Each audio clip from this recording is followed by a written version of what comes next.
of it. Checking it out as usual this morning is the 403rd Air Force Reserve Hurricane Hunters. Yeah. And TV5 photojournalist Dave Wertheimer is on assignment and on the plane now. And Dave is about to fly into the eye of a Category 4 hurricane. Actually, Category 3. It's dropped a little bit. And joins us now on the phone live from the airplane. How is it going out there? It's going great, guys. We're about maybe another half hour to the edge of the storm, and we'll be flying right into the eye for the first time in about 7:30. We're going to cross the eye about 4 times and drop some sonde devices to measure all of the barometric pressure and all the things that you know better than I do. And all of that will be sent directly to the Hurricane Center back in Florida so that they can predict the storm that much better. The flight's going to take about 12 hours, and we'll be back on the ground about 5 o'clock this afternoon. Dave, you know, flying into the eye of a hurricane, regardless of its category, it just sounds so dangerous. What are the risks? Well, these folks up here do it all the time, and they don't mind at all. I'll ask Weather Officer Val Smith what it's like. She does time. Val, I mean, you do it every day, pretty much. What's it like? Unfortunately, it's not every day, but you better enjoy the sunset and the smooth ride right now because it's going to get quite a bit bumpier. We'll get some pretty heavy rain that you'll take you in a submarine for a while, and possibly get some good roller coaster out of it, too. Thank you for that report, and we'll look forward to hearing more about the scientific data and the practical uses for it. And Dave, I'm jealous. Be there and do that once myself. And we will have some reports for you on Monday at 11 o'clock from what Dave learns from this very exciting trip. Can't wait to see what he shoots on Really? that. That'll be interesting. For time hack. 2:35 hack. This is no ordinary pre-flight briefing. Your mission tonight is flying Hurricane Luis. This is one of several crews of the only unit in the world flying weather recon on a routine basis. We have a concentric eye, which means that there's one inside the other. Their mission is simple: to gather information for the National Hurricane Center in Miami. We don't do any predicting or forecasting. We just simply give the data to them, and then they plug it into their computer, and their forecasters manipulate the data to issue the storm warnings. It's a continuous cycle. As one C-130 lands from its 12-hour flight into the storm, ours takes off. It takes several hours to even reach the hurricane. We're about 188 miles from the center of the storm. And with daylight, the real work begins, preparing each of the drop sondes. All it does is just stabilize the sonde to keep it from tumbling. The drop sonde is a device used to measure exactly where the center of the storm is. It's a big storm. It will be dropped in the eye 4 times as the C-130 crisscrosses the complete storm. It'll be calm for a minute, bumpy for a minute, and calm for a minute as we reach one of those feeder bands. The crew members work as a single unit, doing their jobs, knowing that they are making a difference. What was the last reported diameter of the eye there, Arwell? About 50.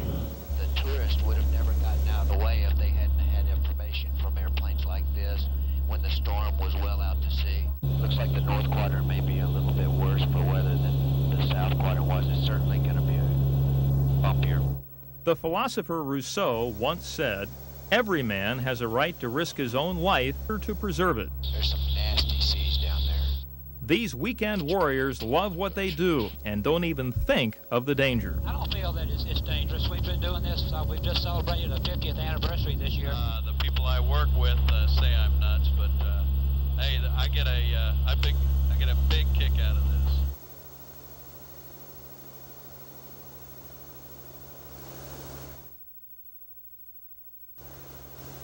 But this one is now Tropical Storm Marilyn.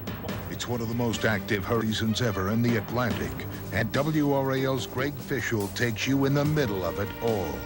It's a very large eye. Some clouds now inside the eye, showing the edge of the eye wall out there at 37 miles. Go aboard a reconnaissance plane with the Hurricane Hunters as they track the path of a deadly hurricane. Flying in the Eye, Thursday on WRAL's 11 o'clock news. But this one is now Tropical Storm Marilyn. It's one of the most active hurricane seasons in the Atlantic, and WRAL's Greg Fishel takes you in the middle of it all. It's a very large eye. Some clouds now inside the eye, showing the edge of the eye wall out there at 37 miles. Go aboard a reconnaissance plane with the Hurricane Hunters as they track the path of a deadly hurricane. Flying in the Eye, tonight on WRAL's 11 o'clock news. It's a very large eye. This is our fourth mission into this storm, and every time it's different. Just flying into the eye of a hurricane isn't enough. There's vital work to be done. Okay, navigator has the eye on radar. What we're looking for now that we're inside the eye is for this wind to fall off to almost zero, and that'll give us the geographic center of the eye, and that's when I'll launch my sonde. The drop sonde is a data-gathering device that is dropped from the belly of this C-130. Mark, release sonde. Takes about 10 minutes for the sonde to get to the water. When I release the sonde, the raw data of the temperature and the dew point. The satellites can give you a good geographic location of the storm because they can see exactly where the eye is. But that doesn't give you the wind or the pressure center of the storm. In 12 hours, the hurricane hunters will cross the eye 4 times. We'll get some stadium effect visually. But Throughout the flight, data is constantly sent to the Hurricane Center in Miami. Got a pressure on the sonde of 952. Temperature was 9.4. And on board this flight is Naomi Sergi. Naomi works for the Hurricane Center in Miami, and her job is to plot the course of hurricanes. But it's not an exact science. A science that we really understand so little about theoretically.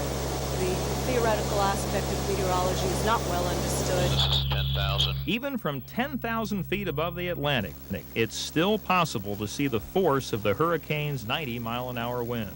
And those wave heights are probably between 20 and 30 feet. And they're breaking. This is about as much fun as riding a roller coaster for 12 hours a lot of times. And at the end of this ride, the whole crew remembers that it's all done for one purpose: saving lives. We're not able to stop the damage, but at least we can give them some warning and get people out of the way. All right, so that's it. Cleared visual approach runway 5 at Homestead. You can contact the tower on